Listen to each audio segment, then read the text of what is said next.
চৰকাৰী কৰ্মচাৰীসকলৰ বাবে জনাব বিচাৰিছোঁ পুনৰ 5টাকৈ গুৰুত্বপূৰ্ণ খবৰ। কেইবাটাও ভাল খবৰ আহিছে।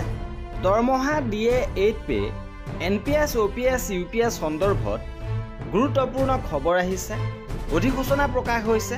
সবিশেষ আপোনালোকক জনাব বিচাৰিছোঁ। ভিডিঅ'টো প্ৰথমৰ পৰা শেষলৈকে চাই থাকিব। জনাব বিচাৰিছোঁ প্ৰথমটো গুৰুত্বপূৰ্ণ খবৰ। এইবাৰ UPS আঁচনিখনক লৈ পুনৰ গুৰুত্বপূৰ্ণ খবৰ আহিছে।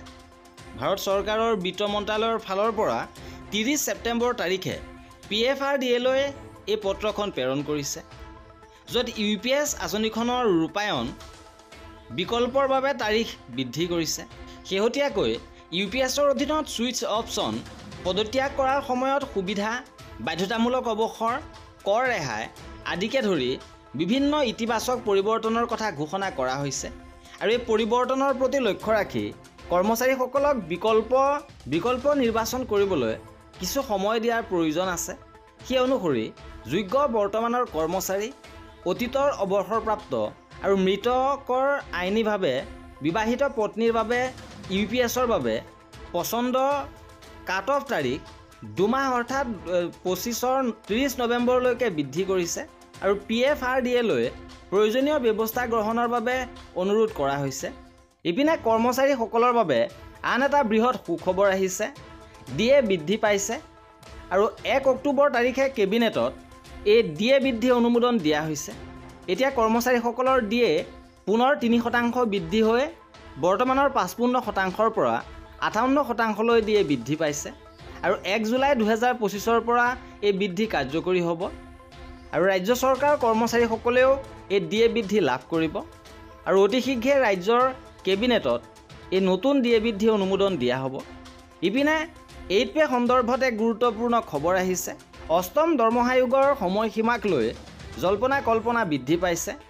ইয়াৰ পূৰ্বে 2027 চনত কাৰ্যকৰী হোৱাৰ আশা কৰা হৈছিল। আৰু শেহতীয়া প্ৰতিবেদনসমূহে ইংগিত দিছে যে ইয়াক 2026 চনলৈ আগবঢ়াই নিব পাৰে, অৰ্থাৎ 27লৈ কৰ্মচাৰীসকলে অপেক্ষা কৰিব নালাগিব। যোৱা মাহত গভৰ্ণমেণ্ট এমপ্লয়িজ নেশ্যনেল কনফেডাৰেশ্যন GENC-ৰ প্ৰতিনিধিয়ে কেন্দ্ৰীয় মন্ত্ৰী জিতেন্দ্ৰ সিঙৰ সৈতে আলোচনাত মিলিত হৈছিল।